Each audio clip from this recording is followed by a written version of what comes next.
Los Angeles, October 1990. David Bowie was 43 years old, sober for 6 years, and completely lost. He'd spent the 1980s churning out music that even he admitted was uninspired. Never Let Me Down, his 1987 album, had been savaged by critics. The Glass Spider tour that followed was a bloated theatrical disaster that Bowie later called the nadir of his career. He'd tried to kill off his personas, Ziggy, Aladdin Sane, the Thin White Duke, by forming Tin Machine, a deliberately anti-glamorous rock band where he was just one of the guys. But it wasn't working. "I didn't know who I was anymore," Bowie said years later in an interview. "I'd spent so long being other people that when I tried to just be David Jones, there was nobody there. I was a shell. He was clean, he was healthy, he was wealthy, and he was profoundly existentially empty." Then, on October 14, 1990, a friend invited him to a dinner party. "I almost didn't go," Bowie admitted.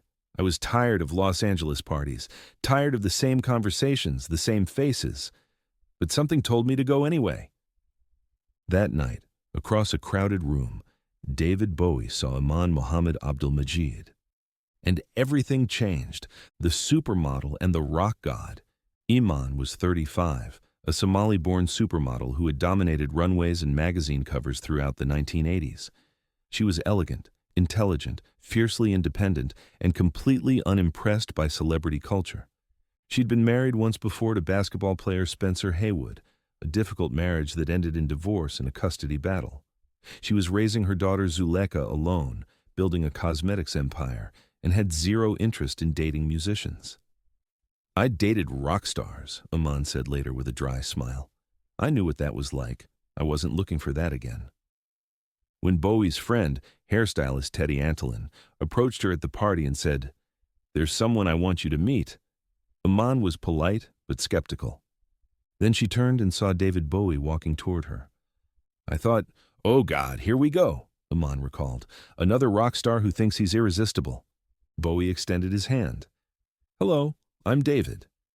Not "I'm David Bowie," not "I'm Ziggy Stardust." Just David. Iman shook his hand. "I'm Iman." They talked for 3 hours. Love at first sight. For him.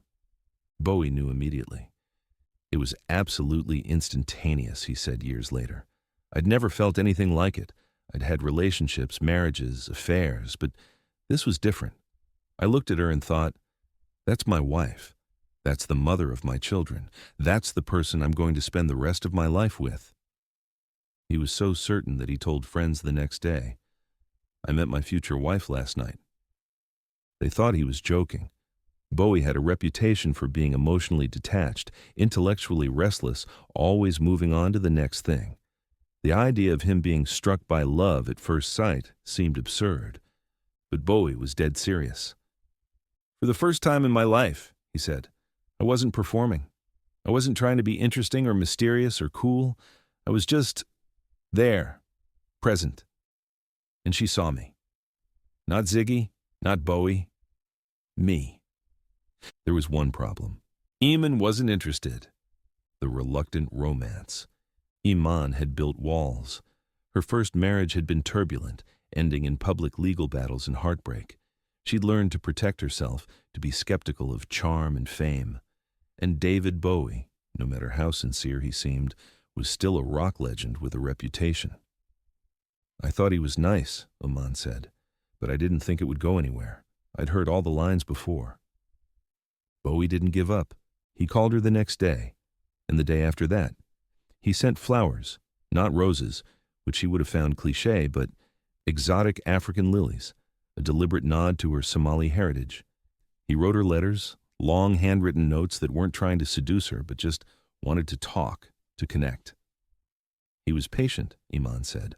"Most men, when you're not immediately interested, they either get aggressive or they disappear. David just stayed. He didn't push. He just made it clear he was there if I wanted him to be." Their first real date was a quiet dinner at a small Italian restaurant in Los Angeles. No paparazzi, no entourage, no performance. Just two people talking. They talked about art, Somalia, music, motherhood, addiction, identity. Bowie was open in a way he'd never been with anyone. He told her about Berlin, about the cocaine years, about losing himself in characters because he was afraid there was no self underneath. "I've been a lot of people," Bowie said quietly, "but I don't know if I've ever been me." Iman looked at him across the table. "Then maybe it's time you figured out who that is." Something in Bowie's chest unlocked. Becoming David Jones. They started dating seriously in early 1991. Bowie flew to Paris to see her during Fashion Week. Iman visited him in Switzerland, where he kept a home. Slowly, carefully, they built something real. And Bowie began to change. "Iman didn't fall in love with Bowie the icon," said Tony Visconti, Bowie's longtime producer.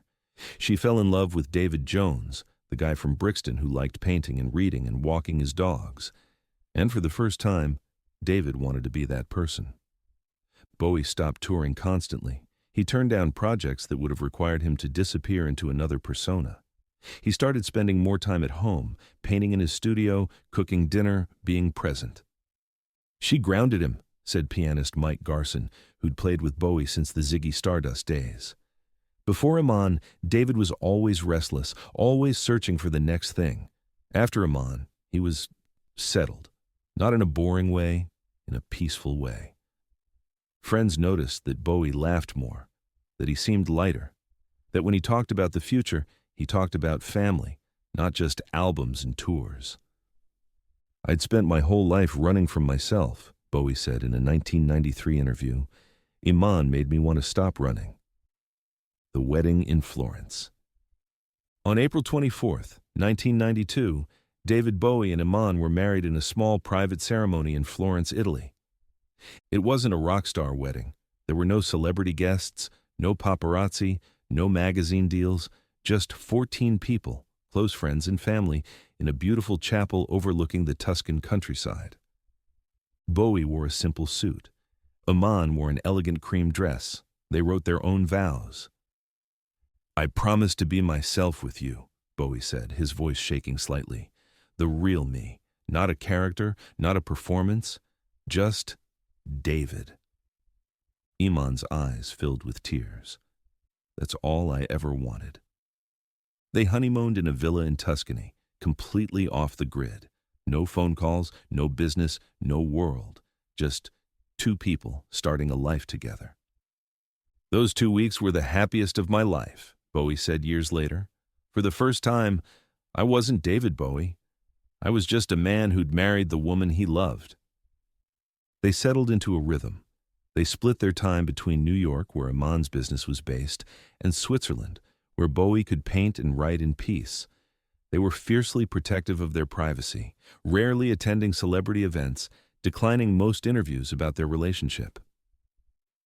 "We're not interested in being a celebrity couple," Iman said firmly.